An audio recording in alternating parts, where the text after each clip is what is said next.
ఓ అవతార పురుషుడా, లోకమును కాకుండా నిన్ను అర్థం చేసుకునేలా, లోక సంకల్పమును కాకుండా నీ సంకల్పమును అర్థం చేసుకునేలా నన్ను మలుచు.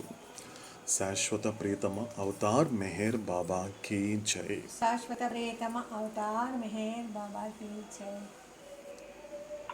शाश्वत अवतार मेहर बाबा बाबा की जय। ఓకేనండి, స్టార్ట్ చేద్దామండి. शाश्वत अवतार मेहर बाबा की जय। जय जय मेहर बाबा। शाश्वत प्रीतम अवतार मेहर बाबा की जय। लकी जय मेहर बाबा। शाश्वत प्रीतम अवतार मेहर बाबा की जय। मज़ाहो शरा कदम के बंदे मुकबिल कबूल कर दे जान हर सुकान के सुल्तान को। जुबिश नबी सुकान अहले दिल मगू के कतास सुकान शनाज नाय दिल बरा कता इंजस बंदे फिर मगोनम की थी जहलन बरहन फिर मैं हर चकुना ढाई नायक बाशत क्वा शमशुद्दीन अहमद हफीज। शाश्वत प्रीतम अवतार मेहर बाबा की जय। Repeating the following slave, carry out every command of the master without any question of why and what. About what you hear from the master, never say it is wrong, because, my dear, the fault lies in your own incapacity to understand. I am slave of the master who has released from the ignorance. Whatever my master does is of the highest benefit to all concerned. Khwaja Shamsuddin Muhammad Rafi Siraj. शाश्वत प्रीतम अवतार मेहर बाबा की जय।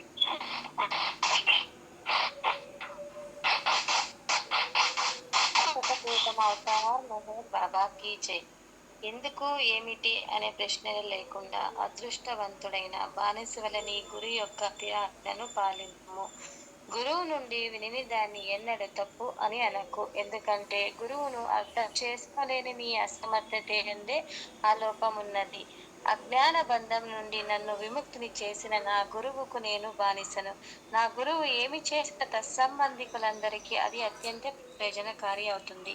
శాశ్వత ప్రియతమ Avatar Meher బాబా key జై.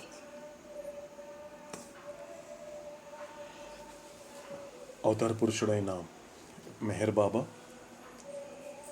భగవంతుడిగా మాట్లాడుతూ అందిస్తున్నటువంటి God స్పీక్స్ని గత కొన్ని రోజులుగా మనం కొనసాగిస్తూ వస్తున్నాము. అందులో భాగంగా ఇంతవరకు మనకి 5 భాగాలు, అంటే 5వ భాగాన్ని అవతాడు కొనసాగిస్తున్నాడు. కాబట్టి ఒకసారి ఇంతకుముందు అవతాడు చెప్పినటువంటి మాటల్ని ఇంకొకసారి స్మరించుకునే ప్రయత్నం చేద్దాము, ఒక రివిజన్ లాంటిది. ఎందుకంటే ఎప్పుడు రివిజన్స్ అనేది కంపల్సరీగా ఉండాలి. ఎందుకంటే ఎప్పటికప్పుడు సంస్కారాలు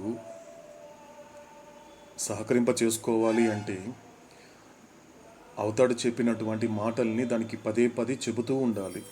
ఎందుకంటే ఇది ఒక విచారణలో అతి ముఖ్యమైన భాగము.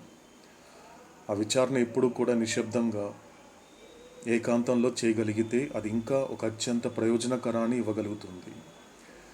సో అందులో భాగంగా ఈరోజు కూడా మనము కాసేపు అవతాడు చెప్పిన మాటల్ని ఇంకొకసారి స్మరించుకునే ప్రయత్నం చేద్దాము. సో మనకి ఉన్నటువంటి ఈ యొక్క 10 భాగాల్లో, అంటే 10 పార్ట్స్ ఉంటుంది మనకి అవతాడు చెప్పిన మాటల్లో, ప్లస్ సప్లిమెంట్. కాబట్టి ముఖ్యంగా ఈ యొక్క 10 భాగాలు తీసుకున్నప్పుడు ముఖ్యంగా ఒకసారి ఆ కంటెంట్స్ని మనం అబ్జర్వ్ చేస్తే కూడా అవుట్ ఆఫ్ 10, ఆ 10లో 5 వరకు ఉన్న టైటిల్స్ అంతా కూడా కాన్షియస్నెస్ మీదనే ఉంటుంది.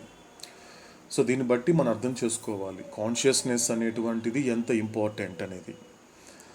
కాబట్టి అవతాడు చెప్పేటువంటి అవేర్నెస్ ఎప్పుడు కూడా ఈ కాన్షియస్నెస్ మీదనే ఉంటుంది. బాగా సరిగ్గా అర్థం చేసుకుంటే, శ్రద్ధగా ఆలకించగలిగితే అని చెప్పే ప్రతి మాట సో రెండిటితో ముడిపడి ఉంటుంది. సో మన గతంలో కూడా చెప్పాడు, ఒక ప్యారలల్గా, సో చెరో వైపు ఒకవైపు సంస్కారాలు, మరోవైపు చైతన్యము అని కాన్షియస్నెస్, తర్వాత ఇంప్రెషన్స్ అనేటువంటిది ప్యారలల్గా ఉంటుంది. కాబట్టి మన అవతాడు పురుషుడైనటువంటి ఏ సందేశానైనా, ఏ మాటని తీసుకున్నా కూడా ఈ ప్యారలల్గా ఒకవైపు ఇంప్రెషన్స్, ఇంకొక వైపు కాన్షియస్నెస్. కాబట్టి ఎప్పుడైతే ఇంప్రెషన్ పట్ల, కాన్షియస్నెస్ పట్ల ఎప్పుడైతే అవేర్నెస్ తెచ్చుకోగలిగితే అవతాడు చెప్పేటువంటి మాటల్ని కేవలం ఆలకించడం ద్వారానే కాకుండా అర్థం చేసుకుంటూ దాని ఆచరణలో పెడుతూ దాన్ని జీర్ణింప చేసుకునే ప్రయత్నం కూడా చెయ్యొచ్చు అంటాడు అవతాడు. కాబట్టి ముఖ్యంగా అవేర్నెస్, ఎందుకంటే అవతరించిందే అవేర్నెస్ ఇవ్వడానికి తప్ప మరి ఏది కాదు.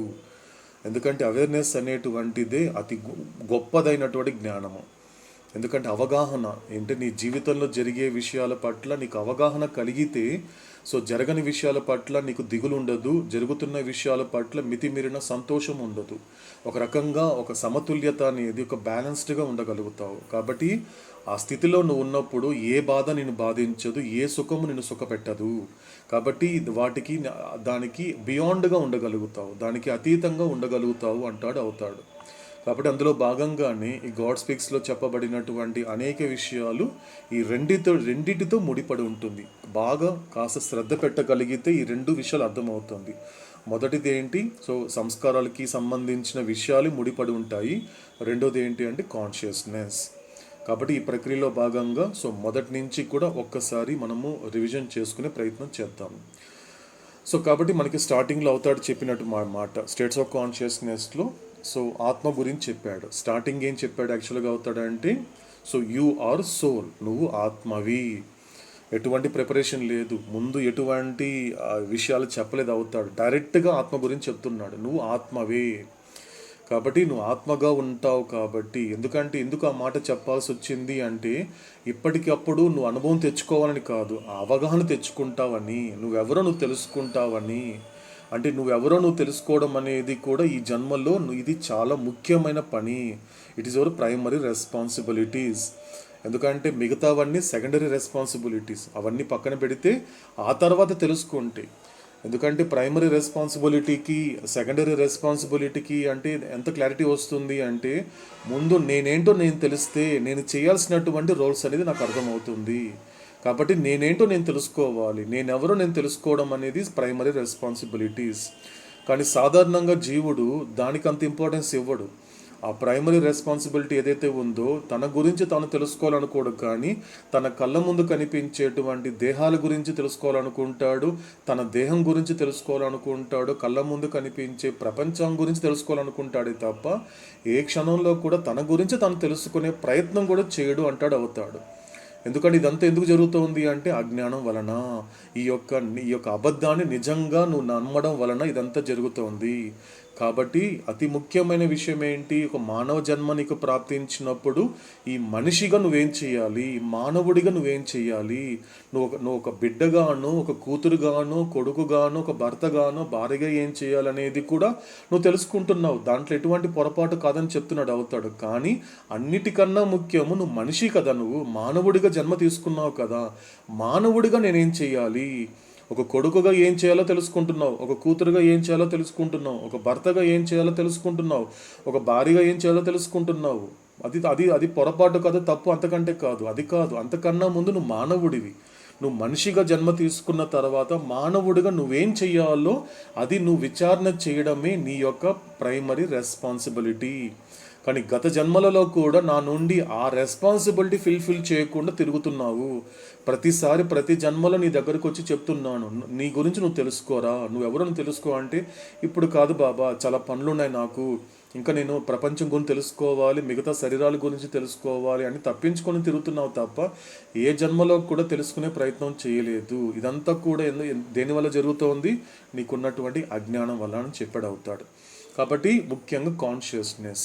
కాబట్టి మొదటిది కాన్షియస్నెస్, రెండో తీసుకుంటే ఇంప్రెషన్స్. కాబట్టి అవుతాడు ఏది చెప్తున్నా కూడా అవతాడు చెప్పే ప్రతి సందేశం కూడా ఈ రెండిటితో ముడిపడి ఉంటుంది. ఒకటి చైతన్యము, రెండోది సంస్కారాలు.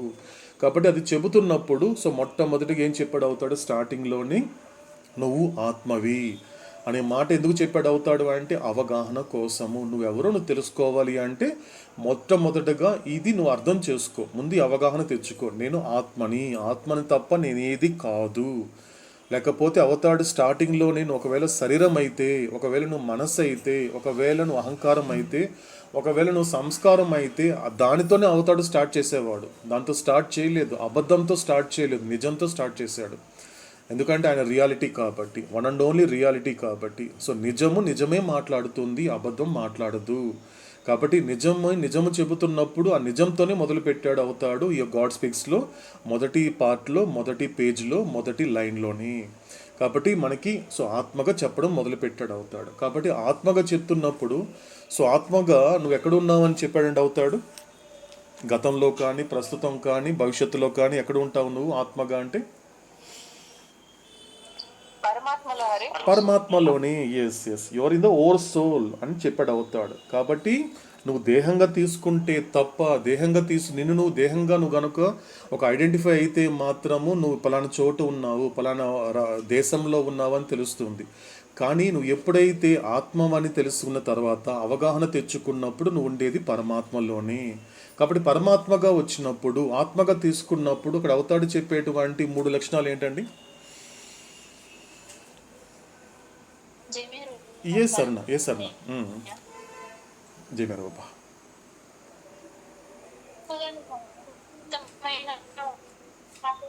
ఆత్మగా శాశ్వతమైన వాడివి, ఆత్మగా నువ్వు రూపరహితమైన వాడివి. ఎస్ 3 లక్షణాలు. అంటే నువ్వు ఆత్మగని చెప్పడమే కాకుండా ఆత్మగా నీ లక్షణాలు ఏంటి అన్నప్పుడు మొదటిది ఇన్ఫినిట్, అంటే నువ్వు అనంతమైన వాడివి. దాన్ని బట్టి ఏం అర్థం కావాలి? నువ్వు పరిమితమైన వాడివి కాదు. కానీ బాబా నువ్వు మొదట్లో ఏం చెప్పావు నాకు? మ్యాన్ ఈక్వల్ టు ఏం చెప్పాడండి మనకి డెఫినేషన్ స్టార్టింగ్లో టైటిల్లోనే? మ్యాన్ ఈక్వల్ టు ఏం చెప్పాడు? రెండు కలిస్తే మనిషి అవుతాడు మానవుడికి?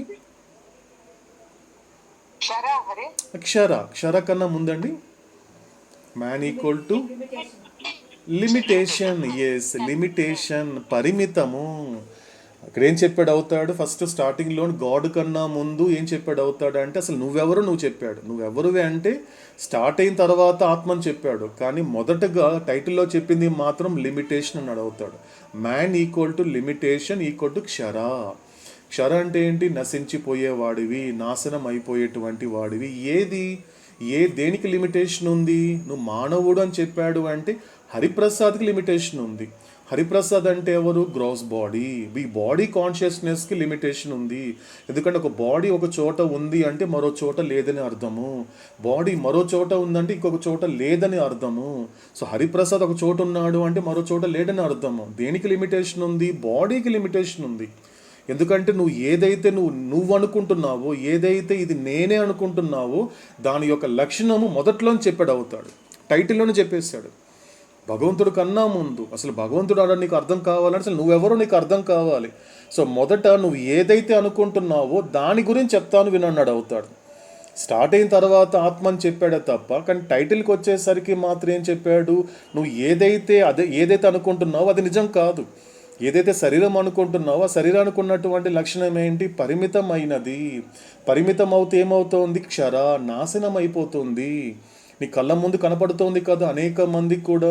ఎందుకంటే నిన్ను చూసుకున్నా కనిపిస్తుంది. నీ దేహం యొక్క స్థితి నీకే తెలిసిపోతుంది. క్షరమా లేక అక్షరంగా ఉందా? నాశనం లేకుండా ఒకే రకంగా ఉండగలుగుతున్నావా?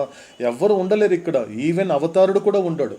అవతారుడు కూడా శరీరం అనేది ధారణ చేసినప్పుడు ఆ శరీరాన్ని తీసుకున్నప్పటికీ కూడా అవతారుడు మొట్టమొదటిగా ఒక చైల్డ్గా ఉన్నప్పుడు, స్కూల్లో ఉన్నప్పుడు ఎలా ఉన్నాడు, ఆయన అవతారం చాలించినప్పుడు పడుకున్నప్పుడు ఎలా ఉన్నాడు అంటే ఆయన శరీరం కూడా క్షరానికి లోబడింది. ఎందుకంటే ఈవెన్ అవతార పురుషుడు కూడా ప్రకృతి ధర్మాన్ని దానిని ఆయన క్రాస్ చేయడు, దానిని కూడా విరుద్ధంగా ఉండడు. దానికి ప్రకృతికి అనుగుణంగానే తన శరీరాన్ని నడిపిస్తాడే తప్ప ఆ విధంగా ఉండడు. కాబట్టి మొట్టమొదటిగా చెప్పింది ఏంటి అన్నప్పుడు లిమిటేషన్. నువ్వు శరీరంగా నువ్వు భావిస్తే మాత్రం నీకు లిమిటేషన్ అంటూ ఉంది. కాబట్టి లిమిటేషన్తో కూడి ఏమైంది? అది నశించిపోయేటువంటిది. కానీ నువ్వు నిజానికి నశించిపోయేవాడివి కాదు, నువ్వు పరిమితమైన వాడివి కాదు. నేను చెప్పే మాట నీకు అర్థమైతే, నేను అందించే రియాలిటీ నువ్వు అర్థం చేసుకుంటే నువ్వు నశించిపోయేవాడివి కాదు, పరిమితమైన వాడివి కాదు అని అక్కడ చెప్పడంతో ఇక్కడ స్టార్ట్ చేసాడు అవుతాడు. కాబట్టి నువ్వు ఆత్మగా, దేహంగా నువ్వు లిమిటేషన్ ఉంది, దేహంగా నీకు నాశనం అయిపోతుంది తప్ప, ఆత్మగా తీసుకుంటే నువ్వు అనంతమైన వాడివి తప్ప పరిమితమైన వాడివి కాదు. ఎందుకంటే నువ్వు ఆత్మగా తీసుకున్నప్పుడు ఆత్మ అన్ని చోట్ల కూడా వ్యాపించి ఉంది, పలానా చోట ఉందని చెప్పడానికి లేదు. కాబట్టి మొదటి లక్షణం ఏంటి? అనంతమైనది అంటే పరిమితమైనది కాదు. రెండోది ఏంటి? ఎటర్నల్. నువ్వు ఎటర్నల్ బిలవిడ్ అవుతారు మెహర్ బాబాకి అని చెప్తున్నావు కదరా నాకు. ఎందుకంటే నేను మాత్రమే ఎటర్నల్ కాదు, నువ్వు కూడా ఎటర్నల్వే.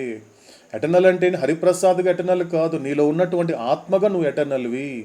అశాశ్వతమైనది ఏంటి? లిమిటేషన్కి లోబడుతున్నటువంటిది, క్షరానికి లోబడుతున్నటువంటి ఈ శరీరం అశాశ్వతం తప్ప శరీరాన్ని ధరించినటువంటి ఆత్మ మాత్రము శాశ్వతమైనది. నేను మాత్రమే కాదు, నువ్వు కూడా శాశ్వతమైన వాడివి.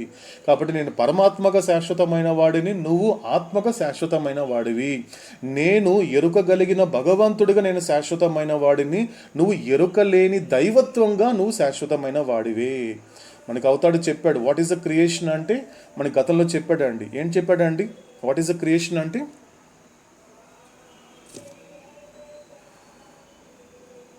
క్రియేషన్ ఈజ్ ఏ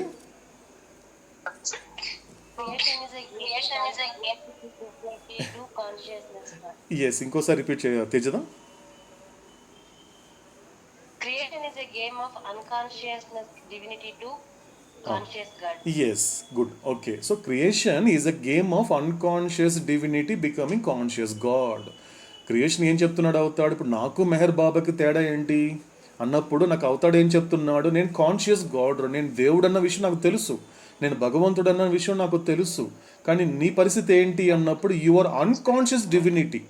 నువ్వు ఎవరు అంటే అన్కాన్షియస్ డివినిటీ. నువ్వు ముందు ఈ లిమిటేషన్ అయినటువంటి బాడీ కాదు అని అవేర్నెస్ తెచ్చుకున్నప్పుడు నువ్వెవరో నీకు తెలియాలి అంటే యు ఆర్ అన్కాన్షియస్ డివినిటీ. అక్కడ అన్కాన్షియస్ గాడ్ అని పదం వాడలేదు అవుతాడు, అన్కాన్షియస్ డివినిటీ అని పదం వాడాడు.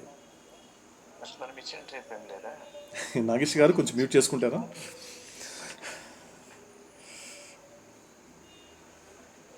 సో కాబట్టి అన్కాన్షియస్ డివినిటీ అని చెప్పాడు అవుతాడు. ఏం చెప్పాడు? నన్ను చూసి ఏమంటున్నాడు? రే నువ్వు అన్కాన్షియస్ డివినిటీ, నేనెవరిని?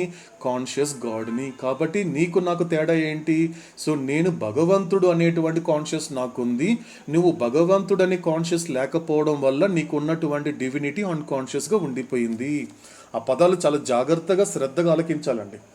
ఎందుకంటే ప్రతి మాట, ఎందుకంటే అవతాడు మనకి గొప్పగా చెప్తున్నాడు ప్రతి మాట గొప్పదే. ఎందుకంటే ప్రతి మాట ఒక రియాలిటీకి సంబంధించింది, ప్రతి మాట శాశ్వతత్వానికి సంబంధించింది, ప్రతి మాట ఇన్ఫినిటీకి సంబంధించింది. ఎందుకంటే ఇటువంటి మాటని ఇక్కడ అవుతాడు ఏం చెప్పాడు మనకి గతంలో కూడా ఏం చెప్పాడు? ఒకటి బలహీన పడిపోతుందిరా దానికి. నీలో నువ్వు ఏదైనా డిస్టర్బ్ అవుతున్నా, నువ్వు ఏదైనా బాధపడుతున్నా, నువ్వు ఏదైనా భయపడుతున్నా కూడా నీలో ఉన్నటువంటి ఒకటి బలహీన పడిపోతోంది. సో దానికి నా మాటని ఆహారంగా అందించమన్నాడు అవుతాడు. ఏంటంటే ఏది బలహీన పడిపోతోంది? 100% ఫ్యాంటాస్టిక్. ఆలోచన, థాట్ అనేది కూడా బలహీన పడిపోతోంది. కాబట్టి నిన్ను నువ్వు అనలైజ్ చేసుకున్నప్పుడు ఏ విషయానికైనా భయపడుతున్నావంటే ఒక బేసిక్గా చెప్పేసాడు అవుతాడు. ఒక బేసిక్ ఇచ్చినటువంటి అవేర్నెస్ ఏంటి అన్నప్పుడు నీకు ఏ విషయం అయినప్పటికీ కూడా నీకు భయం రాకూడదు. ఎందుకంటే నువ్వు నిర్భయంగా ఉండేటువంటి ఆత్మస్వరూపుడివి. అవేర్నెస్ తెచ్చుకో, ఎక్స్పీరియన్స్ కాదు నేను అడిగేది. అవేర్నెస్ తెచ్చుకున్నా కూడా నువ్వు ఫియర్లెస్గా ఉండొచ్చు. కాబట్టి నువ్వు భయపడేటువంటి వాడివి కాదు, ఎందుకంటే ఏ భయానికి లోబడేటువంటి వాడివి కాదు. నువ్వు చాలా, నీలో గొప్ప ఒక అస్తిత్వం అనేది ఉంది. కానీ ఎక్కడైనా కూడా ఏ సందర్భంలో అయినా నువ్వు భయపడుతున్నావు అంటే, ఎందుకంటే భయం నుండి అని మొదలవుతుంది. నువ్వు బాధపడినా, ఆందోళన చెందినా, నువ్వు చింతించినా కూడా, నీకు ఏదైనా వచ్చినా కూడా, నేను ఇబ్బంది పెట్టేటువంటి ఏ స్థితి కానీ, ఏ ఒక్క మానసిక స్థితికి నువ్వు దిగజారిపోయినా కూడా అన్నిటికీ మూలమేంటి? భయమే. అందుకే అవుతాడు చెప్పాడు, తన ప్రేమతో కనెక్ట్ చేసి చెప్పాడు అవుతాడు. ఏం చెప్తున్నాడు అవుతాడు? Fear means no love, love means no fear. గొప్పగా చెప్పాడండి అవుతాడు. ఈ మాట మాత్రం గొప్ప మాట ఇది. ఎక్కడైనా నువ్వు భయపడుతున్నావు అంటే అవతార పురుషుడైనటువంటి, జన్మకారకుడైనటువంటి, నా తండ్రి అయినటువంటి ఆయనని నేను ప్రేమించాల్సిన విధంగా ప్రేమించలే లేదు. ఇంకా భయపడుతున్నాను అంటే ఆయన పట్ల నాకు అసలు ప్రేమే లేదు అని కంక్లూషన్ రమ్మంటాడు అవుతాడు. కాబట్టి నీ వరకు నువ్వు ప్రేమిస్తున్నాను చెప్పుకుంటూ భయపడుతున్నావు అంటే రెండు ఒక చోట ఉండదు. అది రెండు ఒక చోట ఉండే సమస్య లేదు. ఉంటే భయం ఉండాలి, లేకపోతే ప్రేమ ఉండాలి. కాబట్టి అవతార పురుషుడు యొక్క మాటలు చాలా బలంగా ఉంటాయండి, చాలా పవర్ఫుల్గా ఉంటుంది. కాబట్టి ఆలోచన, ఎందుకంటే ఆలోచన బలహీనపడుతోంది అని నిన్ను నువ్వు విచారణ చేసుకో. అంటే ఆలోచన బలహీనపడుతోంది అంటే ఆలోచన బలహీనపడింది కాబట్టి సంస్కారం బలపడింది కాబట్టి నేను భయపడుతున్నాను. చూడండి ఎలా కనెక్ట్ చేసుకోమంటున్నాడు అవుతాడు. ఎక్కడైనా నువ్వు భయపడుతున్నావు, ఏ విషయానికైనా భయపడుతున్నావు అంటే అన్నిటికన్నా ముఖ్యము దాని ద్వారానే బాధ వస్తుంది, దాని నుంచి అన్నీ వస్తాయి. కానీ మొట్టమొదటిగా ఏంటి అన్నప్పుడు ఫస్ట్ ఆఫ్ ఆల్ నువ్వు భయపడడమే. కాబట్టి భయపడుతున్నావు అంటే ఫస్ట్ నీ విచారణ చేసుకున్నప్పుడు ఎటువంటి విచారణ చేసుకోవాలి? ఓహో, నా ఆలోచన బలహీనపడుతోంది కాబట్టి నేను భయపడుతున్నాను. ఎందుకు నా ఆలోచన బలహీనపడింది? నా స్థూల సంస్కారాలు బలపడుతోంది. నా స్థూల సంస్కారాలు ఎందుకు బలపడుతోంది? అది చెప్పిన ప్రతి మాటకి నేను ఎస్ అంటున్నాను. ఎస్, ఇది మెహర్ బాబా అబద్ధము, ప్రపంచమే నిజం అని చెప్పినప్పుడు ఎస్ కరెక్టే, నువ్వు చెప్పింది కరెక్ట్ అని. నువ్వు ప్రతిసారి సంస్కారాస్కి ఎస్ అంటున్నావు అంటేనే నీ యొక్క ఆలోచన బలహీన పడుతుందని అర్థము. ఆయన డోంట్ వరీ అంటే అదేమంటోంది? బీ వర్రీ అంటోంది. కాబట్టి నువ్వు దేనికి ఎస్ అంటున్నావు? డోంట్ వరీకి ఎస్ అంటున్నావా? బీ వర్రీకి ఎస్ అంటున్నావు అంటే బీ వర్రీకి ఎస్ అంటున్నావు అంటాడు అవుతాడు.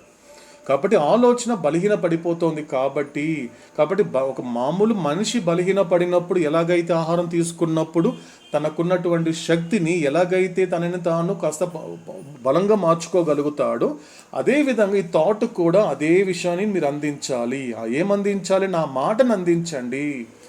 నా మాట నేను మీకు అందిస్తాను, మీరు మీ ఆలోచనకి అందించండి. అది మీరు చేయాల్సిన పని. నేను మీ ఆలోచనకి ఆహారాన్ని అందించను. చూడండి, చాలా గొప్ప మాట అండి ఆ మాట. నువ్వు మనిషిగా పుట్టిన తర్వాత, మానవ జన్మ తీసుకున్న తర్వాత నువ్వు చేయాల్సిన పనులు కొన్ని ఉన్నాయి ఈ లోకంలో. మానవుడిగా నువ్వు చెప్పే పని ఏంటి? నువ్వేం చెప్తున్నావు? కొడుకుగాను రకరకాల పాత్రల గురించి చెప్తున్నావు కదా. బాబా, నాకు కొడుకుగా నాకు అది బాధ్యత, భర్తగా నాకు ఆ బాధ్యత, భార్యగా నా బాధ్యత, ఒక తల్లిగా నా బాధ్యత అని చెప్తున్నావు కదా. అవన్నీ సంస్కారపూరితమైనటువంటి పాత్రలే. నేను అడిగేది ఏంటి? నువ్వు రకరకాల పాత్రల గురించి చెప్తున్నావు కదా. నేను అడిగేటి ఒకే క్వశ్చన్ ఏంటి? మానవుడిగా నువ్వేం చేస్తున్నావు? మానవ జన్మ అనేది ప్రాప్తించిన తర్వాత నువ్వు మానవుడిగా ఏం చేస్తున్నావు? మనిషిగా పుట్టాక ఏం చేస్తున్నావు? నువ్వు రకరకాల పాత్రల గురించి మాట్లాడుతున్నావు. ఆ రకరకాల పాత్రలు అనేది కూడా నీ సంస్కారాల అనుగుణంగానే జరుగుతుంది. అది నీ ప్రారంధము, దాన్ని నువ్వు తప్పించలేవు. కానీ నేను అడిగే క్వశ్చన్ ఏంటి అన్నప్పుడు, భర్తగా నువ్వేం చేస్తున్నావు నేను అడగటం లేదు, భార్యగా నువ్వేం చేస్తున్నావు నేను అడగటం లేదు. నేను అడిగేది ఏంటి? మనిషిగా పుట్టిన తర్వాత, మానవ జన్మ నేను నీకు ఇచ్చిన తర్వాత నువ్వేం చేసావు చెప్పు. మనిషిగా నువ్వేం చేస్తున్నావు? మానవుడిగా నువ్వేం చేస్తున్నావు? యాజ్ ఎ హ్యూమన్ బీయింగ్గా ఏం చేస్తున్నావు? నువ్వు రకరకాల పాత్రలతో నువ్వు ఫాల్స్ ఐడెంటిఫై అయిన తర్వాత నేను అది చేస్తున్నా ఇది చేస్తున్నావు అన్నావు తప్ప అవన్నీ సెకండరీ రెస్పాన్సిబిలిటీ. ఎక్కడో ఒక చోట ఒక జీవుడికి నువ్వు చేయకుండా తప్పించుకున్నవి ఇప్పుడు అతను నువ్వు చేస్తున్నావు అంతే. దానికి నిన్ను కన్సిడర్ చేసుకుంటూ అది నేనేది చేసేస్తున్నాను అనేది అనుకోకు. అది కూడా కరెక్ట్ కాదు. అది కర్త చేయిస్తున్నాడు. ఇదంతా కర్మలే. కొన్ని కార్యాలు భగవంతుడు జరిపిస్తున్నప్పుడు భగవంతుడే ఎవరు? కారణకర్త. కొన్ని జరిపిస్తున్నప్పుడు నీ జీవితంలో కొన్ని కార్యాలు జరిపిస్తాడు. కొన్ని కారణం చేత కొన్ని కర్త జరిపిస్తాడు. చేసేది నువ్వు కాదు, నీ చేత జరపబడుతోంది అనే భావన నీకు ఎంతవరకు ఉంటుంది? ఇవన్నీ తెలియాలి అంటే ఫస్ట్ నువ్వు తెలుసుకోవాల్సింది ఏంటి? నీ యొక్క రెస్పాన్సిబిలిటీస్. ఆ ప్రైమరీ రెస్పాన్సిబిలిటీ అంటే ఏంటి? హూ యామ్ ఐ, నేను ఎవరిని అని తెలుసుకోవాలి. అది తెలుసుకుంటే మిగతా పాత్రలు అనేది నీకు అర్థమవుతుంది అని చెప్పాడు అవుతాడు.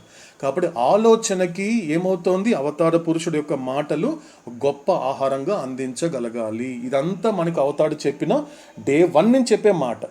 మనకి మా మెహరోపాసనం అనేది కొనసాగింపేనండి ఖచ్చితంగా. నేను నా వరకు ఏమనుకుంటున్నానంటే, నాకు ఆ డేస్ చెప్పడం కూడా నాకు కొంచెం సాహసం అనిపిస్తుంది. పలానా రోజు ఈరోజు 126 రోజుల నుంచి అంటే అవతాడు నవ్వుతున్నాడు. 126 రోజుల నుంచారా? ఎందుకంటే గత జన్మ నుంచి మనం కొనసాగిస్తూనే ఉన్నామండి ఈ మెహరోపాసనము. ఇప్పుడు ఈ క్షణమంతా మనల్ని కూర్చోపెట్టాడంటే అవుతాడు. ఇది ఈ జన్మలో కూర్చుంది కాదండి, అనేక జన్మల నుంచి కొనసాగుతూనే ఉంది.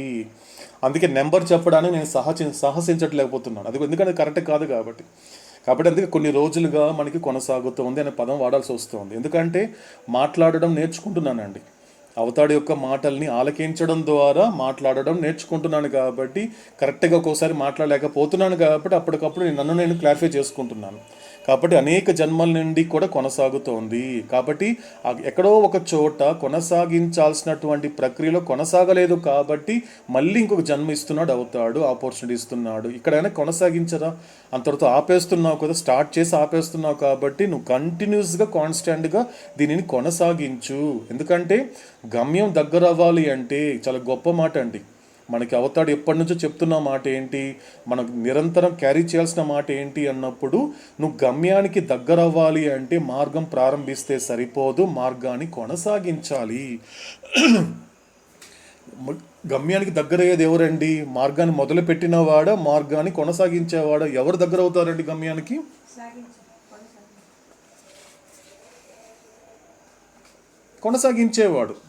కొనసాగించేవాడు దగ్గర అవుతాడు.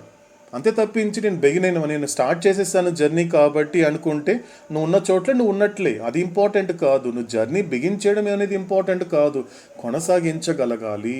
కాబట్టి అందులో భాగంగానే మనకు కొన్ని చెప్తున్నాడు అవుతాడు. కాబట్టి ఎస్, ఫస్ట్ చెప్పిన మాట ఏంటి అన్నప్పుడు you are eternal, first infinite. First చెప్పిన మాట ఏంటి అన్నప్పుడు ఇన్ఫినిట్.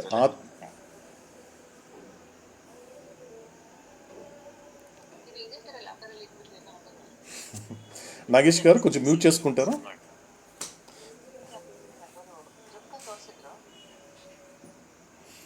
Yes, okay. సో ఇక్కడ ఆత్మగా నువ్వు ఎవరివి అంటే ఫస్ట్ ఏం చెప్తున్నాడు అవుతాడు? ఇన్ఫినిట్. సెకండ్ ఏంటి? ఎటర్నల్, శాశ్వతమైన వాడివి. మూడోదేంటి? Your formless.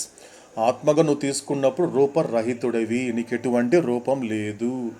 కానీ ఎందుకు పరిమితం అయిపోయాను? ఇక్కడ ఏం చెప్తున్నాడు అవుతాడు? ఒకసారి నెమ్మదిగా కాస్త విచారణ చెయ్యి. నేను ఆత్మగా అనంతమైన వాడిని అయినప్పటికీ కూడా ఈ శరీరం అనేటువంటి లిమిటేషన్కి ఎందుకు లోబడిపోయాను? ఆత్మగా నేను శాశ్వతమైన వాడిని అయినప్పటికీ కూడా అశాశ్వతమైనటువంటి శరీరానికి ఎందుకు లోబడిపోతున్నాను? ఆత్మగా నేను రూపరహితుడైనప్పటికీ కూడా ఎందుకు ఇన్ని రూపాలు వస్తున్నాయి? పునర్జన్మలు అనేక రూపాలకు తగ్గట్టుగా నామాలు వస్తున్నాయి కదా. ఎందుకు వస్తున్నాయి అన్నప్పుడు ఇక్కడ చెప్తున్నాడు అవుతాడు. ఎందుకంటే ఆత్మగా గొప్ప మాట అండి. ఎందుకంటే నువ్వు అవుతాడు చెబుతున్నప్పుడు, దానికి అనుగుణంగా నీ లక్షణాలు చెబుతున్నప్పుడు ఇంకో గొప్ప మాట చెప్తున్నాడు. ఆత్మగా నువ్వు ఉన్నంత వరకు నీలో ఎటువంటి వ్యత్యాసం అనేది లేదు. ఆత్మలో ఉన్నంత వరకు, ఆత్మగా ఉన్నంత వరకు నీలో ఎటువంటి వ్యత్యాసం అనేది లేదు. ఎందుకంటే రెండు విషయాలు చెప్తున్నాడండి ఈ మాటలో. ఈ యొక్క లైన్లో ఏం చెప్తున్నాడు అవుతాడు? There is no difference in souls are in their being and existence as souls.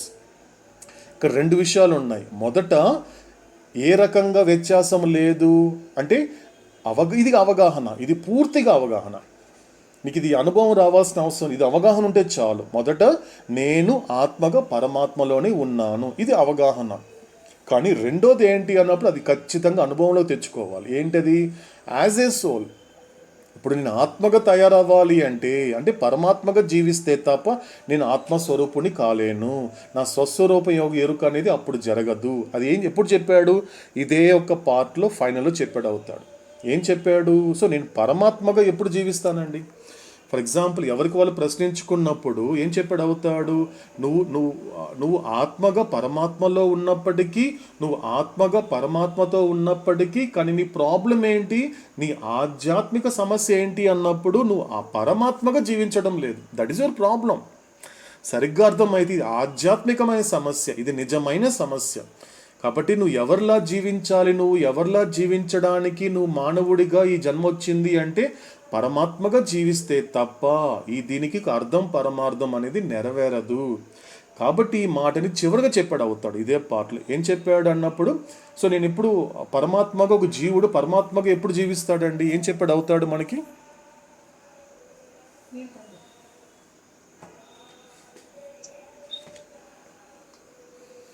ఒక జీవుడు పరమాత్మగా జీవించడం అనేది ఎప్పుడు ప్రారంభమవుతుందండి? ఏది జరిగితే ప్రారంభమవుతుంది?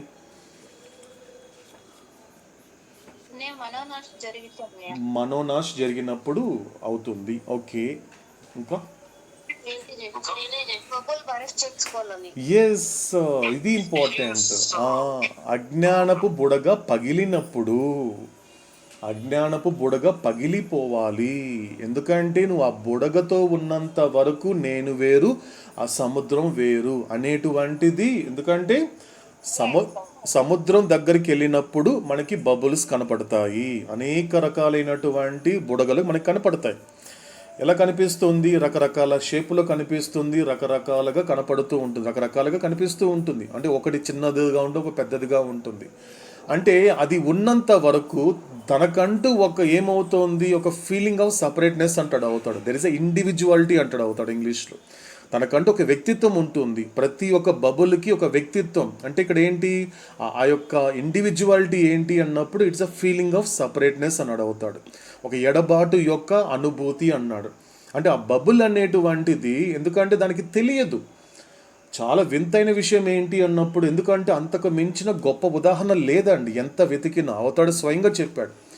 ఓషియన్కి బబుల్కి ఉన్నటువంటి సంబంధాన్ని, మీకు నాకు మధ్య ఉన్న సంబంధాన్ని ఆ సముద్రంతో తప్ప ఇది ఎప్పుడు చెప్పాడు అవుతాడు? మిటిల్ బీచ్లో ఆ బీచ్ ఒడ్డున ఉన్నప్పుడు చెప్పాడు అవుతాడు. అమెరికాలో ఉన్నప్పుడు అవుతాడు అడిగి ఒక కన్వర్జేషన్ ఉన్నప్పుడు బాబాకి అక్కడ ఉన్నటువంటి కొంతమందికి ఓషియన్ చూపిస్తూ, అంతకు మించిన గొప్ప ఉదాహరణ నాకు కనిపించలేదు కాబట్టి నేను మీకు చెప్తున్నాను. సో మీకు నాకు మధ్య ఉండే సంబంధం అనేది, మీరు ఒకసారి సముద్రం వైపు చూస్తే ఆ సముద్రానికి అక్కడ పైన ఉన్నట్టు కంటికి కనిపించేటువంటి బబుల్కున్న సంబంధమే. కానీ అక్కడ ఉన్న బబుల్స్కి ఏంటి అన్నప్పుడు మీ పరిస్థితి ఎలా ఉంది అంటే, సో మీ సంబంధము, మీరు ఎక్కడ ఉన్నారో మీకు తెలియదు, ఎవరితో ఉన్నారో మీకు అస్సలు తెలియదు అన్నాడు అవుతాడు. ఆ బబుల్ ఏమనుకుంటుంది అంటే, నేను ఇంకొక బబుల్తో ఉన్నాను, నా ఫ్రెండ్ ఎవరు ఇంకొక బబుల్లు, నాకు శత్రువు ఎవరు ఇంకొక బబుల్లు, ఇష్టాలు కూడా అక్కడే ఉంటుంది. కానీ అక్కడ ఎక్కడ ఉంది, ఎవరితో ఉంది అనేటువంటి స్పృహ దానికి ఉండదు. మీ అందరి పరిస్థితి అదే అన్నాడు అవుతాడు. మీ అందరి పరిస్థితి అదే. మీరు ఎక్కడ ఉన్నారు అంటే ఏం చెప్తారు? మీరు ఒక దేశం గురించి చెప్తారు, స్థూల ప్రపంచం గురించి చెప్తారు, అంతే కదా. మీ అవేర్నెస్ ఎలా ఉంది? మీ యొక్క ఫాల్స్ ఐడెంటిఫికేషన్తో ఉన్న అవేర్నెస్ ఎలా ఉంది అంటే, మీరు ఎవరు అంటే ఖచ్చితంగా ఏం చెప్తారు? You connected with the experience of the world. మనకి అవుతాడు చెప్పినట్లుగా ఎక్స్పీరియన్స్ ఆఫ్ వరల్డ్, దాని గురించి చెప్తావు. బాబా నేను పలాంచోడు అమెరికాలో ఉన్నాను, ఇండియాలో, బెంగళూరులో ఉన్నాను అంటున్నావు. అంటే ఎక్కడ ఉన్నావు అంటే వెంటనే ఏం చెప్తావు? ఎక్కడ ఉన్నావంటే you connected with the experience of the world. ప్రపంచాను అనుభవం కలిగి నీకు అది వెంటనే చెప్తావు. బాబా పలానా చోట ఉన్నాను అంటున్నావు. నేను వెంటనే నేనేమంటాను? నువ్వెవరని అడుగుతాను. నువ్వెవరని వెంటనే ఏం చేస్తావు? You connected with the conscious of the body. నేను హరిప్రసాద్ని బాబా అంటాను. వెంటనే ఏమంటావు? వెంటనే ఏం చెప్తావు? వెంటనే ఇలా కనెక్ట్ అయిపోతావు తప్ప. కానీ నీకు తెలియదు. అంటే నిజానికి నువ్వు ఎవరితో ఉన్నావు, ఎక్కడ ఉన్నావో నీకు తెలియదు. అందుకని నీలో ఉన్న డివినిటీ అన్కాన్షియస్గా ఉండిపోయింది. కాబట్టి నువ్వు నాకు అన్కాన్షియస్ డివినిటీ. నీలో ఉన్న దైవత్వం ఎందుకు ఎరుక లేకుండా ఉంది అంటే నీకు ఏది తెలియదు, నీకు ఏమీ తెలియదు. అందుకే మన గతంలో కూడా అవుతాడు ఏం చెప్పాడు అవుతాడు? ఈ అండర్స్టాండింగ్ మీకు ఉండాలన్నాడు అవుతాడు.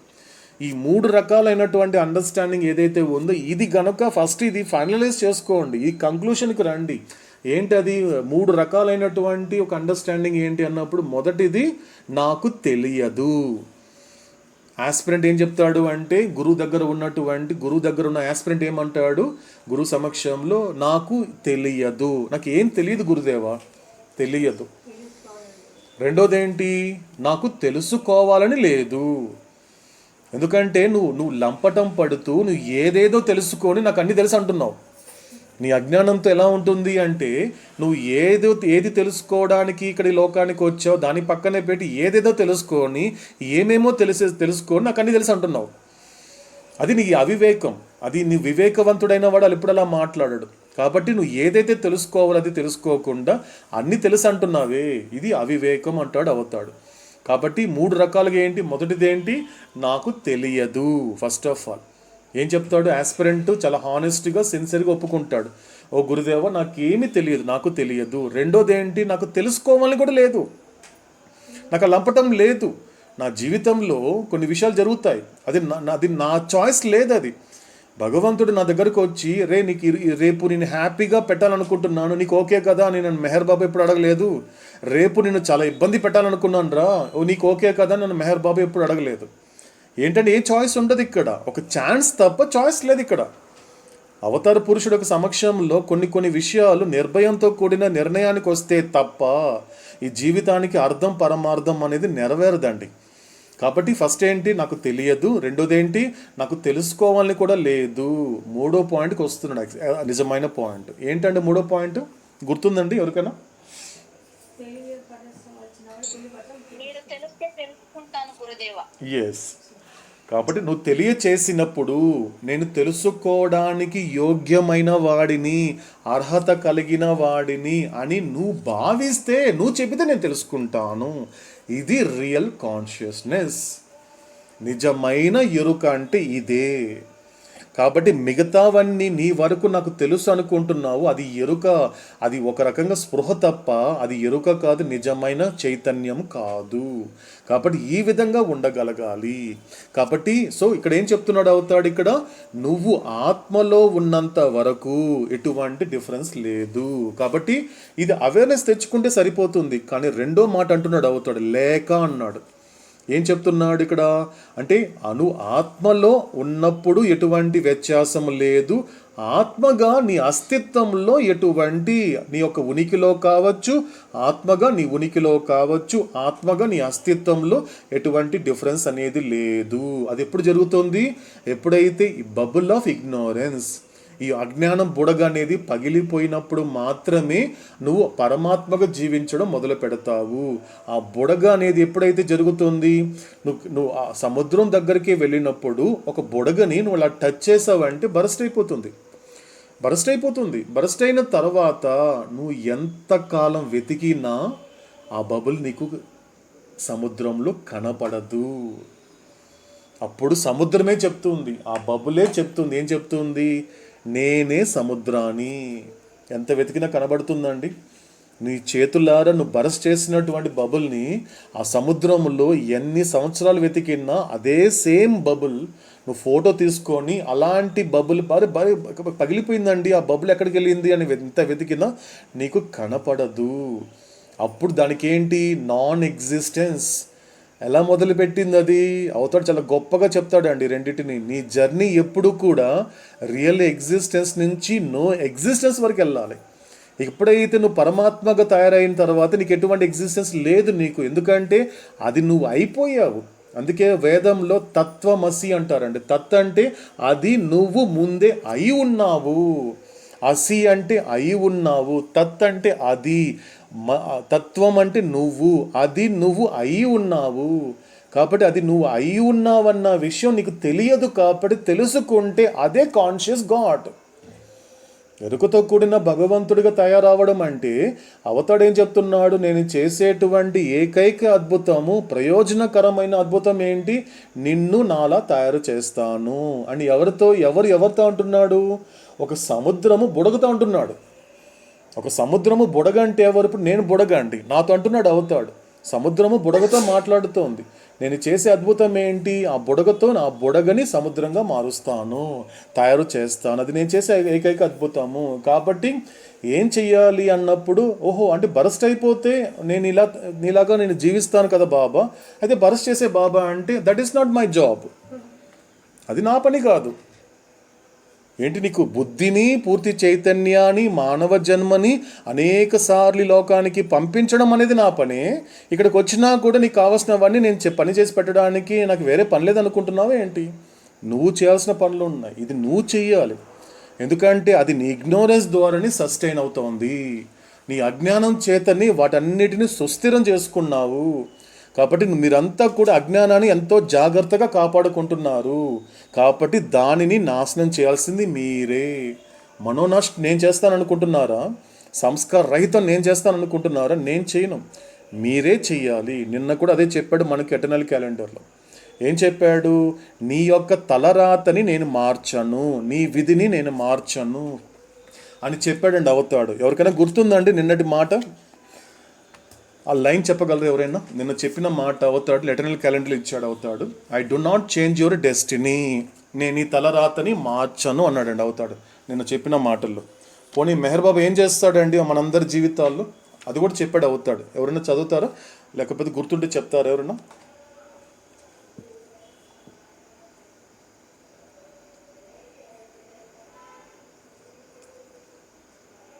ఓకేనండి. సో ఇక్కడ అవతాడు చెప్పిన మాట ఏంటి అన్నప్పుడు, I do not change your destiny but I give you the inner strength to face the battle of life. ఏం చెప్పాడు అవుతాడు? నీ యొక్క ప్రారంధాన్ని, నువ్వు పడేటువంటి తలరాతని, నీ విధిని నేను మార్చలేనంటలేదు, మార్చాను. చాలా క్లారిటీగా మాట్లాడుతున్నాడు అవుతాడు. నేను మార్చాను కాబట్టి నేనేం చేస్తానో తెలుస్తా. నీ జన్మకారకుడు నేనేం చేస్తానంటే ఈ జీవితం అనేటువంటి యుద్ధాన్ని ఎదుర్కొనేటువంటి అంతర్గత శక్తిని ఇస్తాను. I give you the inner strength to face the battle of life అన్నాడు అవుతాడు. ఇది చేస్తాడండి అవుతాడు. కాబట్టి ఏం చేయాలి? బ్యాటిల్ ఆఫ్ లైఫ్ అంటే దాన్ని బరస్ చేసుకోవాల్సింది నువ్వే, అది చేయాల్సింది నువ్వే, నేను చెయ్యను. ఎందుకంటే అది నీ యొక్క అజ్ఞానం చేతనే సస్టైన్ అవుతోంది. అందుకేం చెప్పాడు అవుతాడు? My advent is not to destroy illusion. నేను అవతరించింది దేనికి? భ్రాంతిని నాశనం చేయడం కోసం కాదు అనే మెసేజ్లో ఒక మాట చెప్తాడండి అవుతాడు. లాస్ట్లో ఈ యొక్క ఇల్యూషన్ని ఏ విధంగా నువ్వు పూర్తిగా దాని నుంచి బయటపడతావు అంటే యూ కెన్ డిస్కార్డ్ అని, దాన్ని ఎలా విడిచిపెడతావు అనేది లాస్ట్లో ఒక మాట చెప్తాడండి అవుతాడు. ఎవరికైనా గుర్తుందండి ఆ లైన్? ఎవరికైనా మై అడ్వెంట్ గురించి చెప్తున్నప్పుడు అవుతాడు. ఎస్ మీనాక్షి.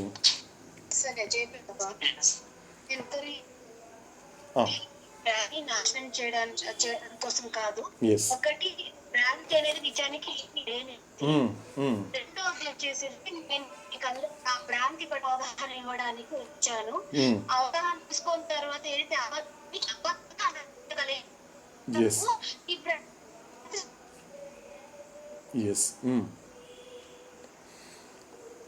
సో ఇక్కడ మనకి చెప్పే మాట ఏంటి అన్నప్పుడు, ఎప్పుడు అంటే నువ్వు ఆ భ్రాంతిని విడిచిపెట్టాలి అంటే నీకున్న ఒకే ఒక మార్గం ఏంటి అంటే నా ద్వారానే విడిచిపెట్టాలి.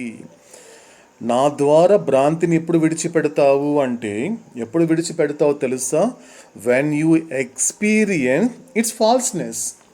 ఎప్పుడైతే భ్రాంతి యొక్క అబద్ధాన్ని నువ్వు అనుభవించాలి. నీ జీవితాన్ని భ్రాంతి శాసిస్తోంది అంటే దానికి కారణం ఏంటో తెలుసా? అంటే నువ్వు అబద్ధాన్ని నిజంగా అనుభవిస్తున్నావు. దట్ ఈస్ అ ప్రాబ్లం కరెక్ట్గా. ఎందుకంటే భ్రాంతి అనేది అబద్ధం. భ్రాంతి అనేది ఏంటి? శూన్యమైనది, నథింగ్. అది ఇల్యూషన్ అనేది nothing, it's a matter of nothing.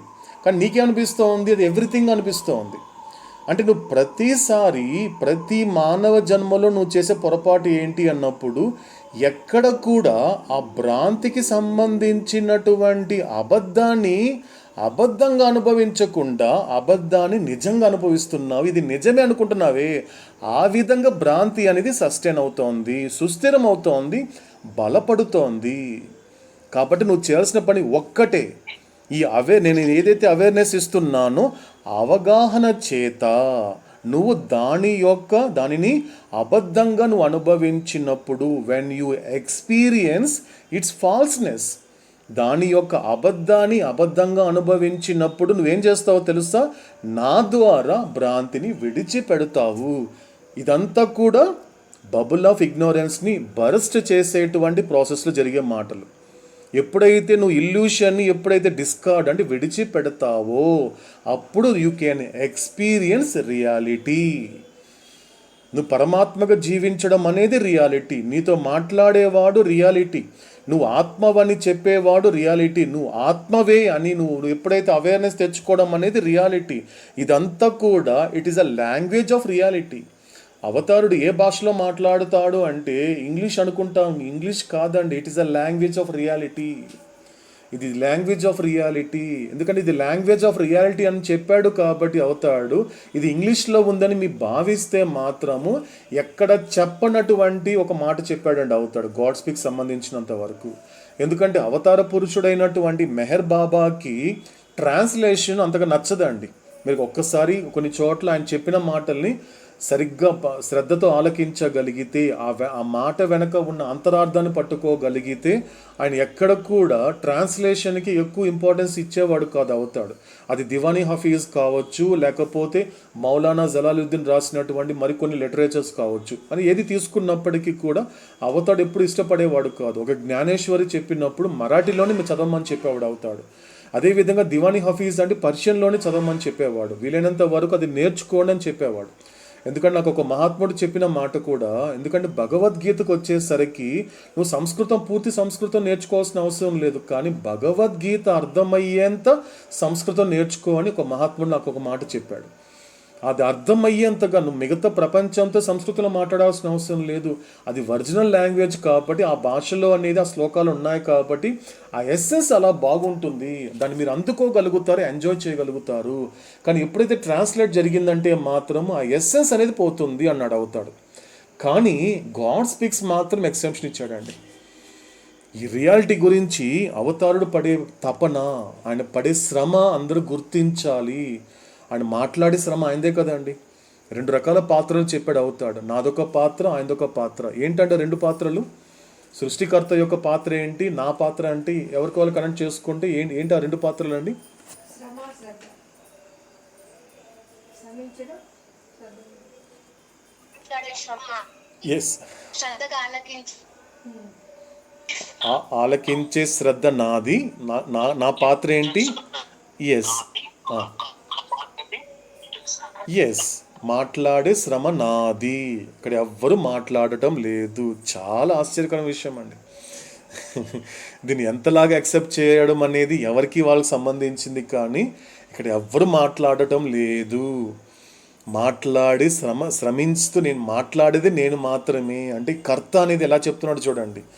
ఈ సృష్టికి కర్త అయినటువంటి వాడు, సృష్టికి కర్త అయిన వాడే కర్త అండి, సృష్టికర్త అండి. క్రియేటర్ ఎలా ఉంటాడు అంటే సమస్తం మాట్లాడేది నేను, సమస్తం చేసేది నేను, కాబట్టి మాట్లాడేది నేను. కాబట్టి నీతో, నా బిడ్డతో మాట్లాడడానికి నేను శ్రమిస్తున్నాను. కాబట్టి నా పాత్ర ఏంటి? మాట్లాడే శ్రమ నాది. నీ పాత్ర ఏంటి? ఆలకించే శ్రద్ధ నీది. కాబట్టి ఇక్కడ అవతారుడు చెప్పిన రియాలిటీ అంటే ఏంటంటే ఇక్కడ ఎవ్వరు ఏ జీవుడు శ్రమించటం లేదు. శ్రమ అనేది జీవుడిది కాదు, శ్రమ ఎప్పుడు దేవుడిదే అనేది చెప్తున్నాడు అవుతాడు. కాబట్టి అంత శ్రమించి చెప్పినటువంటి రియాలిటీని అవుతాడు ఏమన్నాడు అంటే వీలైనంత వరకు ఎన్ని భాషల్లో కుదురుతుందో అన్ని భాషలో ట్రాన్స్లేట్ చేయండి అన్నాడు. ఎన్ని భాషల్లో కుదురుతుందో, ఎన్ని భాషల్లో మీకు పరిచయం ఉంటుందో, కాబట్టి రియాలిటీ పట్ల ఆయన పడుతున్నటువంటి శ్రమని గుర్తించే మాటలండి ఇవన్నీ కూడా. అంటే దీని ఎక్సెప్షన్ ఇచ్చాడు అవుతాడు. కాబట్టి ఈ యొక్క గాడ్ స్పీక్స్లో నేను చెప్పిన మాటల్ని వీలైనంత వరకు ఏ భాషలో మీకు వీలవుతుందో అన్ని భాషలో ట్రాన్స్లేట్ చేయండి. ట్రాన్స్లేట్ చేస్తూ కూడా కీప్ ద సోర్స్. ఇది చాలా ఇంపార్టెంట్ అండి. ఎందుకంటే అవతాడు చెప్పాడు, అప్పుడు అవతాడు స్వయంగా చెప్పిన మాట అండి, ఇది నా మాట కాదండి. అవతాడు చెప్పిన మాట ఏంటి అన్నప్పుడు బైబిల్ కూడా అలా జరిగిపోయింది, చాలా మార్పులు వచ్చేసింది. కాబట్టి జీసస్ క్రైస్ట్ ఉన్నప్పుడున్న బైబిల్ వేరు, ఇప్పుడు అందరూ చదువుతున్నటువంటి బైబిల్ వేరు. కాబట్టి ఎప్పుడైతే నువ్వు సోర్స్ మిస్ అవ్వకూడదు, అంటే నువ్వు భగవత్ వచనంలో జర్నీ చేస్తున్నా కూడా నీ గాడ్ స్పీక్స్ అనేది పక్కన ఉండాలి. ప్రతి వర్డ్ బై వర్డ్ ట్రాన్స్లేషన్ చేస్తున్నప్పటికీ కూడా నీకు అర్థమయ్యే ట్రాన్స్లేషన్ ఉండాలి. వాడుక భాష, ముఖ్యంగా వాడుక భాష. మన అన్నమయ్య దగ్గర మనం అదే నేర్చుకుంటున్నామండి. మనకి అవతాడు అదే అవకాశం ఇచ్చాడు అన్నమయ్య. సో అప్పటి తెలుగు భాష వేరు, ఇప్పటి తెలుగు భాష వేరు. కానీ అందుకే ఇప్పుడు ప్రస్తుతం మెహరాపాస్లో జరుగుతున్నటువంటి వన్ ఆఫ్ ది ఒక వర్క్, ఒక ఫంక్షన్ జరుగుతోందండి, ఒక అసైన్మెంట్ జరుగుతోంది. ఏంటది అంటే అప్పుడు మాట్లాడిన భాషని ఇప్పుడు వాడుక భాషలో ఎలా అర్థం చేసుకోవచ్చు అనేది ఒక చిన్న పని జరుగుతోంది మెహరోపాసనంలో. కాబట్టి అది చెప్పాడు అవుతాడు. ఎందుకంటే రియాలిటీ, అవతాడు చెప్పినటువంటి రియాలిటీ పట్ల, ఆ రియాలిటీకి పర్సనాఫికేషన్, సత్యస్వరూపుడైనటువంటి అవతారుడే శ్రమించి చెప్పాడు. కాబట్టి ఇది నిజంరా, ఇది నిజాలు, లోకానికి తెలియాల్సింది నిజము. కాబట్టి ఎప్పుడు జరుగుతుంది? నాలో ఎటువంటి డిఫరెన్స్ లేదు అంటే నేను పరమాత్మగా జీవించడం అనేది మొదలుపెట్టిన తర్వాత అక్కడ ఏం లేదు. No difference, no impression, no సంసారా.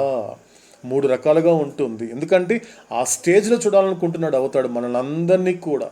ఎందుకు కూర్చోపెట్టుకున్నాడు అంటే అల్టిమేట్గా ఎలాగైతే ఒక స్కూల్లో ఒక క్లాస్ రూమ్లో ఒక టీచర్ క్లాస్ చెబుతున్నప్పుడు అంటే ఒక అల్టిమేట్గా ఏం చేయాలనుకుంటున్నాడు అంటే ఈ సబ్జెక్ట్ అంతా నీకు బాగా అర్థమయ్యి చివరికి నువ్వు ఎగ్జామ్ పాస్ అవ్వాలిరా, ఆ ఉద్దేశంతోనే నీకు అర్థమయ్యేలా చెబుతాను అనేటువంటిది ఆ టీచర్ యొక్క తాపత్రయమే. అదే తాపత్రయం కూడా మనకి అవతార పురుషుడు కూడా. అక్కడ టీచరు, ఈయన అవేకనర్, అంతే తేడా. స్కూల్లో కానీ కాలేజ్లో ఎవరు ఉంటారు? టీచర్ ఉంటాడు. కానీ మన కళ్ళ ముందు ఉన్నది ఎవరు అంటే సాక్షాత్తు అవేకనర్, మేల్కొల్పేవాడు.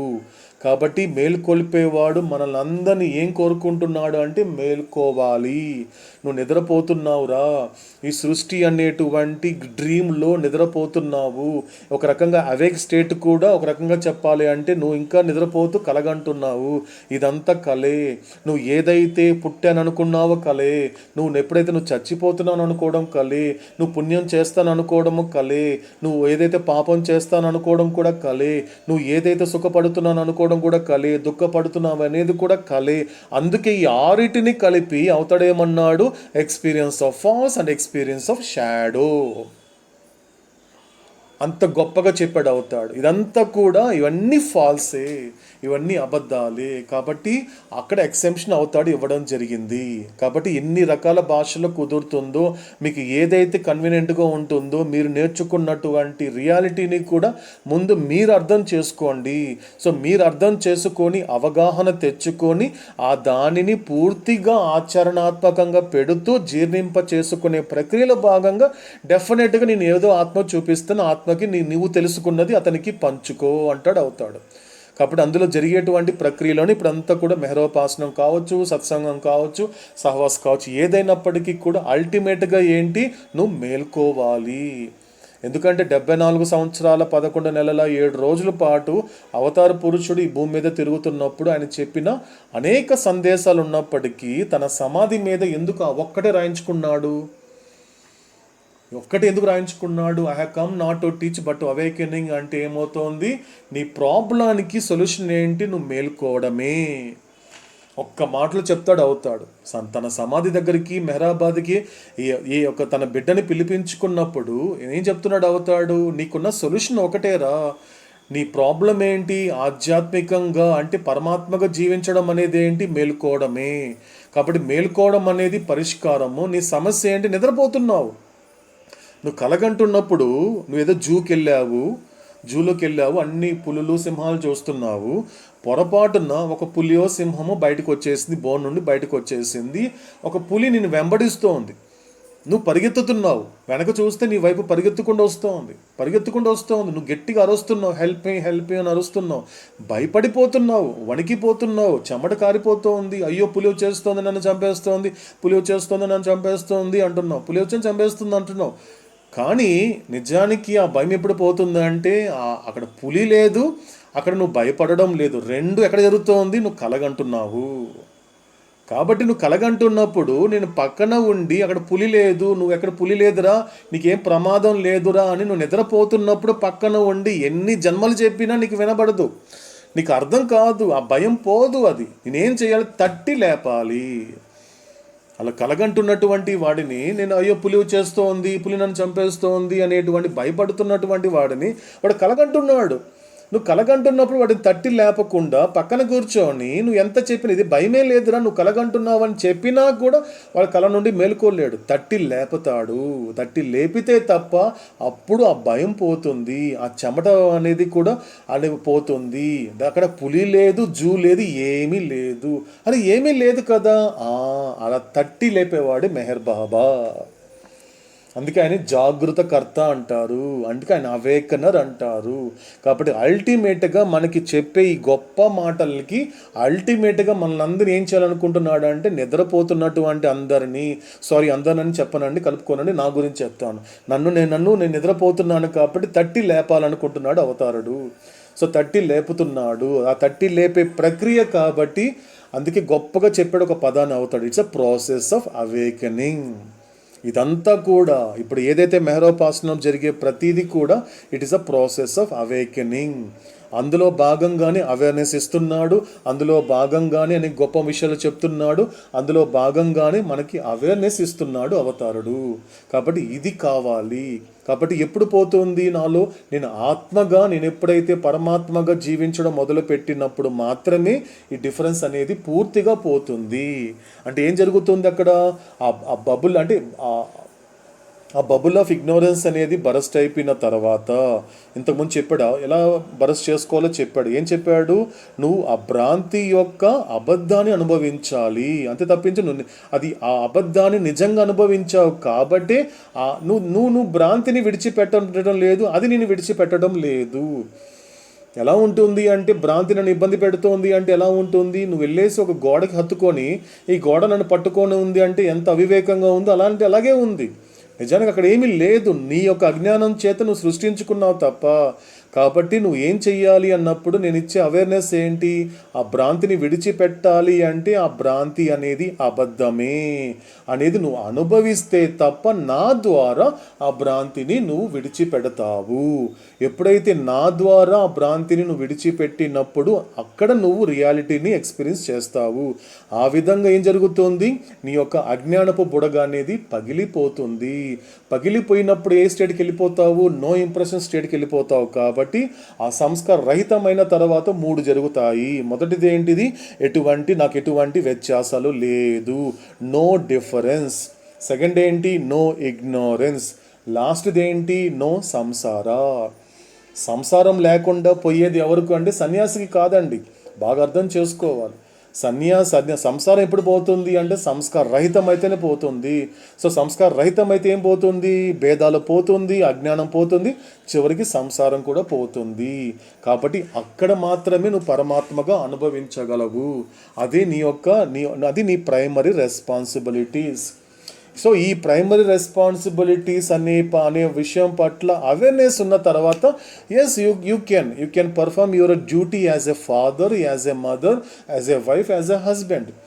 ఆ తర్వాత నువ్వు చేసుకో, అప్పుడు నీకు క్లారిటీ ఉంటుంది. ఓహో, నేను భర్తగా ఎందుకు వచ్చాను, సో ఈవిడ నా భార్యగా ఎందుకు వచ్చింది, ఈ బిడ్డలు ఎవరు, ఈ తల్లిదండ్రులు ఎవరు అనేది నీకు ఒక క్లారిటీ వస్తుంది. మళ్ళీ కలిసిపోవు వాళ్ళతో పాటు, ఎందుకంటే గతంలో వాళ్ళు కలిసిపోయావు కాబట్టి మళ్ళీ ఈ జన్మలో వాళ్ళు నిన్ను పలకరిస్తున్నారు, నువ్వు మళ్ళీ వాళ్ళని పలకరిస్తున్నావు, కలిసిపోయావు కాబట్టి సంగత్వము. కాబట్టి ఈసారి సంగత్వం లేకుండా ఓహో అంటే నా ప్రారంధం ద్వారా అప్పుడు నువ్వు అందరినీ ఇలా చూడగలవు. ఎలా, వీళ్ళంతా నా ప్రారంధమే, గతంలో నేను ప్రోగు చేసుకున్నటువంటి ఈ సంస్కారాలనే నా తల్లిదండ్రులుగా వచ్చారు, గతంలో నేను ప్రోగు చేసుకున్నటువంటి సంస్కారాలే నా భార్య బిడ్డల రూపంలో వచ్చారు, గతంలో నేను ప్రోగు చేసుకున్నటువంటి సంస్కారాల వలనే ఈ యొక్క శత్రువులు నన్ను ద్వేషిస్తున్నారు, గతంలో నేను ప్రోగు చేసుకున్నటువంటి సంస్కారముల వలనే నన్ను వీళ్ళందరూ కూడా ఇష్టపడుతున్నారు. అంత ప్రారంధమే. It is a part and parcel of the illusion. ఇదన్నీ కూడా భ్రాంతిలో భాగాలే. అందుకే గతంలో మనకి చెప్పాడు అవుతాడు అంటే నీ జీవితంలో భగవంతుడు తప్ప వేరే ఎవ్వరు భాగం అవ్వకూడదు.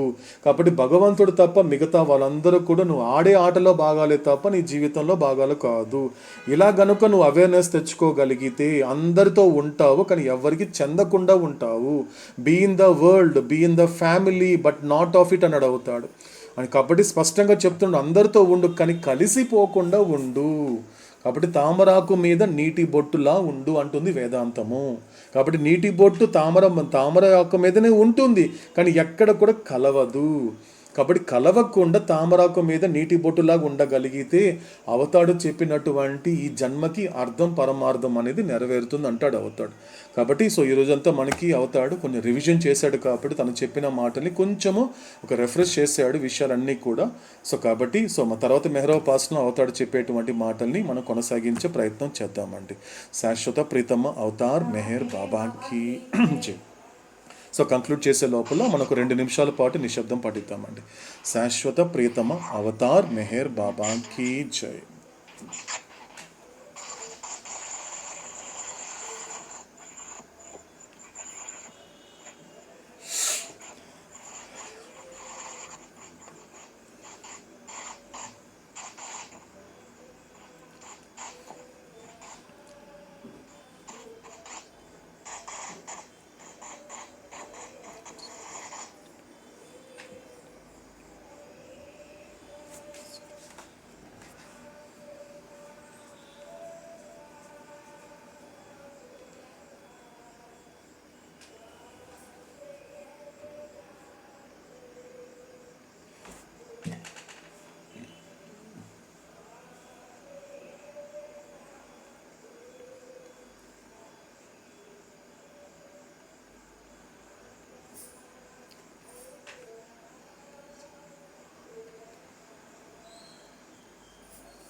శాశ్వత ప్రీతమ అవతార్ మెహర్ బాబా కీ జై.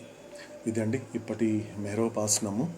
సో ఇంకా మనకి ముందు ముందు అవతాడు చెప్పబోయేటువంటి గొప్ప మాటల్ని శ్రద్ధతో ఆలకిస్తూ ఎరుకతో నిత్యంగా నిరంతరాయంగా ఈ మెహరోపాసనమును కొనసాగిస్తూ సహకరించని స్థూల సంస్కారాలని సహకరింపచేసుకునే ప్రయత్నం చేద్దాం.